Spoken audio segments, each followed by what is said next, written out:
முட்டி வலி, முடக்குவாதம் போன்ற பிரச்சனைகள் வராமல் இருக்கிறதுக்கும், நரம்பு மண்டலத்தை உறுதிப்படுத்துறதுக்கும், ஞாபக சக்தியை அதிகப்படுத்துறதுக்கும், மாதவிடாய் சம்மந்தப்பட்ட பிரச்சனைகள்லேருந்து சரி செய்கிறதுக்கும் இந்த பிரண்டையை உணவில் சேர்த்துக்கோங்க.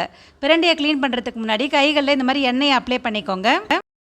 பிரண்டையோட ஜாயின்ஸாக இருக்கிற இந்த பகுதியெல்லாம் கட் பண்ணி எடுத்துட்டு இந்த மாதிரி 4 பக்கம் இருக்கிற தோள்களை நீக்கி எடுத்திங்கன்னா பிரண்டை சுத்தம் பண்ணிடலாம்.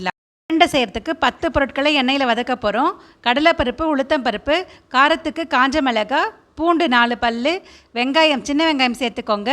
அது கூடவே பிரண்டையும் சேர்த்து கொஞ்சம் நல்லா வதக்கி விட்டுடுங்க. கூடவே தக்காளி சேர்த்துக்கோங்க.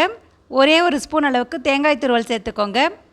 கொத்தமல்லி தழையை அதிகமாகவே சேர்த்துக்கோங்க, சுவை அதிகமாக இருக்கும். இது கூடவே கொஞ்சமாக புளி சேர்த்துக்கோங்க.